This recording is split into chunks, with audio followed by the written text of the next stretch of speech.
Hi అండి. మీరు ఈ వీడియోలో చూస్తున్నది నేరేడు పళ్ళ చెట్టు. చూడండి ఎంత అందంగా చెట్టు నిండా కాయలతో భలే నిండుగా అనిపించింది. నాకైతే 2 కళ్ళు అస్సలు సరిపోలేదు. నాకైతే భలే ముద్దొచ్చాయండి. నేనైతే చాలా వరకు కోసుకున్నాను, తీసుకొచ్చాను. ఇవి ఆషాఢ శ్రావణ మాసంలో దొరుకుతాయంటండి, మా అమ్మ చెప్పింది. నేను ఆల్రెడీ షార్ట్ యూట్యూబ్లో అప్లోడ్ చేశాను. నాకు దానికి వ్యూస్ అయితే 450 వ్యూస్ వచ్చాయి. ఫుల్ వీడియో అప్లోడ్ చేయాలని నేను అనిపించింది, అందుకే అప్లోడ్ చేస్తున్నా. చూడండి అసలు భలే ఉన్నాయి. చెట్టు నిండా 2 కళ్ళు సరిపోవట్లేదు. ఎప్పుడైనా మీరు నేరేడు పళ్ళు టేస్ట్ చేశారా? ఇవి సహజసిద్ధంగా పండాయండి. ఎలాంటి ఎరువులు వాడలేదు. నాకైతే భలే అనిపించాయండి.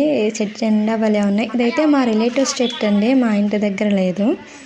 వాళ్ళ ఇంటికి వెళ్ళి ఒక్కసారి నాకు వీడియో తీసుకోవాలనిపించింది. అడిగాను, ఓకే అన్నారు. అందుకనే వీడియో తీసి